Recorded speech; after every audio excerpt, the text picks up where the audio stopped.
And for someone like me that like grew up in that, wanting to have that lifestyle, it's funny because the show came out in 2004, I think. Yeah, 3 or 4. So that was when I got into UFC. Yeah, so having dreamed of like having this, this famed, successful lifestyle, and it going more to the UFC style or side instead of Hollywood. When Entourage came out, it was kind of a part of my career, like, because as I was fighting in the UFC, I got in the UFC in 2004 off The Ultimate Fighter. Entourage came out, so I was watching every episode, and I was like living vicariously through Vincent Chase as he was accomplishing kind of. I mean, to be completely honest with you, that's what I would have wanted to do with my life. You know what I mean? So it's like I was a fighter. I was having success at it, and I was good at it enough to be where I was at the level I was and competing, and it was making me somewhat famous. But like, I was like looking at that show, and that was like my fantasy. I mean, that was like, wow, I was living vicariously through them and the episodes. It was amazing and inspiring, to be honest, because. I mean, it's funny because a lot of athletes say that, and it's weird because actors or writers, directors, they all kind of have this image of swapping. Like you wanted to do that, and I don't want to do MMA. I mean, that is the last fucking thing on earth I would want to do, because I just think you guys are out of your minds. As much as I love watching it, but all I wanted to do was. And I was never going to be. So it's like, but all I wanted to do was be an athlete when I was growing up. I mean, I would have killed to be a basketball player, hockey player, whatever. Yeah. But, so sometimes you want this other lifestyle, but at the end of the day, they're just guys. And it's similar to if one of your friends has success and is willing to help out the other guys, Yeah, no, I have actor friends that had David Castaneda on here, JJ Soria, a few actors and stuff. Gina Rodriguez was at AK Thailand. So a lot of actors, like you said, want to be fighters, or they're big, like JJ Soria especially. He's from Genified on Netflix, and he's he's the opposite of me. He's an actor and he's having success. He's getting all these films. He's on a hit show on Netflix, but he's like, I want to be a fighter. Like that's he trains and wants to be a fighter. Unreal. And I'm like, yeah, you want to be a fighter till you're 35, but like someone asked me recently if I would rather have a world championship belt in fighting or an Oscar. And I said, I'd have to earn it, obviously, but I would take the Oscar, right? Because like that's longevity. That I could do that if I have an Oscar, I can act and do something I love and am passionate about until I'm 60, till I'm 70. Fighting ends. And luckily I found business and I'm doing that. But if I didn't have that, and a lot of fighters don't, right. What do you do? It's tough. Yeah, you also don't usually get hurt winning Oscars. Yes. Usually, So true. Fake fighting's better.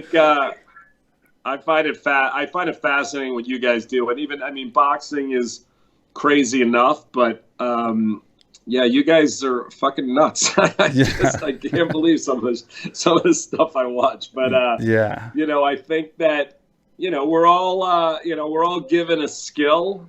And, your job is to maximize it. And if you have two, which obviously The Rock and whoever else, have had some of that. And, that's the best case scenario. But it's a rare combination to have both. But I think we see it with a bunch. But I don't know, Tyson, I don't even know if it's a joke. Is he fighting again, or is that like a bit? I'm curious. I never expected Tyson would have a podcast, and it's good. Who would have ever expected Tyson to have a podcast? But he has a really good one, And now he's doing all these training videos with Holyfield. Mike was on the show, and I also did a pilot with Mike with Spike Lee. Yeah. And he's got just an amazing personality, and he's funny and he's thoughtful, and I think he's a very different guy than he was 25 years ago, And so he has a cartoon also. I don't know if it's still going, but it was funny, and he's awesome. And most importantly, he's absolutely like honest. Like he doesn't care. He will say how he feels, what he did in the past, what he will do now. He has no like filter whatsoever, and that's incredible. I know and those are the best. I just wonder if he's really going to fight. I mean, I'm curious. I kind of hope not, because I don't want to see anything happen to him, and maybe he'll still be able to win. I was trying to figure out, when did Foreman. Was Foreman in his 40s when he came back? Because it feels like he was old, but that's... I don't want to see it, because I think he might... looking at these latest training videos, I think he might kill someone. Because he would have to fight somebody old, right? He would have to fight Evander, somebody in the same age group. And, I don't know if somebody at that age group can take that kind of power punch. Have you seen him on the mitts lately? Like, Jesus He's Christ, man. Yeah. He was knocking people out in their 20s.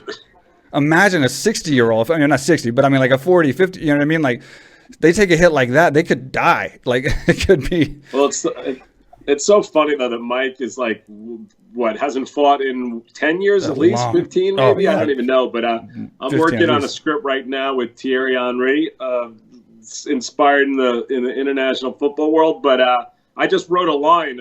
He hits harder than Mike Tyson. So it's amazing how his legacy endures, and you kind of still think about him first when you think of heavyweights, you know? Fighters get a lot of respect, and he was one of the greatest. And like, I watched this podcast with Eminem, and I sat there and watched Eminem just like fanboy out on him the whole time. Like, literally, he was just like, look, man, I'm like such a big fan. I can't believe I'm sitting here. And it's like Eminem, you know, like the best at what he does ever, you know? And it's like, that shows you that, I guess, when you're good at something and it's knocking people unconscious, that puts you on a different level, you know, like the way he did, especially. Sure.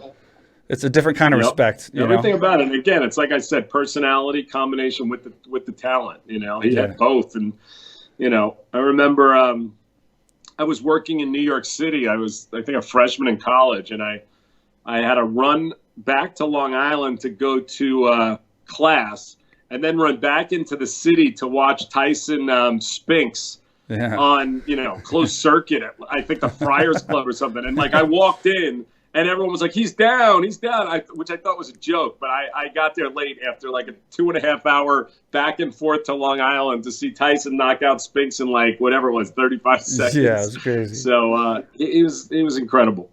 Yeah, and you're right. We're crazy. I mean, you can't argue. I've never been in street fights. I'm not like the Masvidal kind of guy, you know, the hard up guy, but like, obviously when I dream of, you know, as a kid growing up in Texas to be someone like Vincent Chase, and I find myself fighting highly trained men in cages as a career, something obviously went wrong along the path of life, you know what I mean? So maybe there's a little crazy up there in my head, even though I don't realize, you know, so it's, you're right. You're right. You got a skill and you reached your potential.